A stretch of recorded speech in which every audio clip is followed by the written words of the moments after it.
मूलधारमा ल्याउन प्रयास गरौँ, संस्कृतिमा आक्रमण नगरौँ। सङ्घीय सरकारले राउटेलाई गुराँस गाउँपालिका 8 नम्बर वडाको बासिन्दाको रूपमा परिभाषित गरी राज्यका सेवा, सामाजिक सुरक्षा भत्ता लगायतका अन्य सेवाहरू पनि गुराँस गाउँपालिका 8 नम्बर वडाको बासिन्दाको रूपमा वडा कार्यालयबाट प्रभाव भइरहेको छ।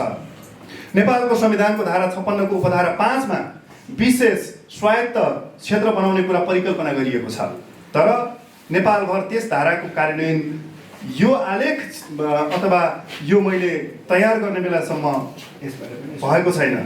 उक्त धाराको उपयोग राउटे समुदायको हकमा गर्न सकिन्छ। राउटे समुदायलाई नेपाली नागरिकताको प्रमाणपत्र वितरण गर्ने र मताधिकार समेत प्रदान गर्न सकिन्छ।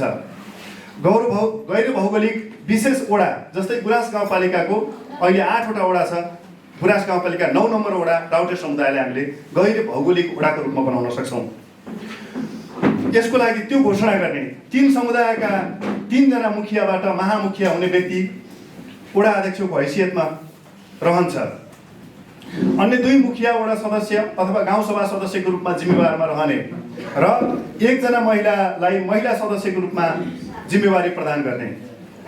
यसो गर्दा गुराँस गाउँ कार्यपालिकामा 1 जना र गाउँसभामा 4 जना अनिवार्य राउटे समुदायको सहभागिता र निर्णायक उपस्थिति रहन्छ। उनीहरू आफ्नो लागि नीति वा योजना आफै तयार गर्ने हैसियतमा पुग्छन्, विधायक बन्छन्, राउटेहरू आत्मनिर्णयकर्ता बन्छन्, आफ्नो अस्तित्व जगाउन सक्ने अवस्थामा पुग्छन् र राज्यबाट प्रवाह गरिने सेवामा समेत सहजता र चुस्तता प्राप्त हुन्छ।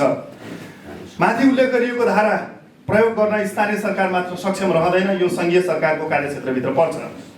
स्थानीय सरकारको पहलमा स्थानीय व्यवस्थापिका, प्रदेश सरकार र प्रदेश व्यवस्थापिका एवं सङ्घ सरकार र सङ्घीय व्यवस्थापिका समेत कन्भिन्स हुनुपर्छ।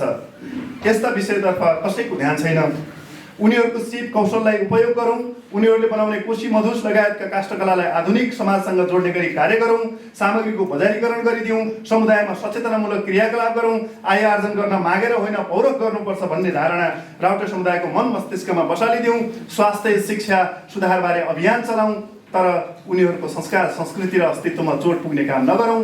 सभाध्यक्ष महोदय, अन्त्यमा गुराँस गाउँपालिकाको गैर भौगोलिक विशेष वडा गुराँस गाउँपालिका 9 वडाको रूपमा राउटे समुदायलाई व्यवस्थापन गर्न कर्णाली प्रदेश सरकार र कर्णाली प्रदेश सभा तथा नेपाल सरकार र सङ्घीय व्यवस्थापिकामा सिफारिस गर्न गुराँस गाउँपालिकाको व्यवस्थापिकाले प्रस्ताव अनुमोदन गरोस् भन्ने प्रस्ताव पेश गर्दछु। धन्यवाद, नमस्कार।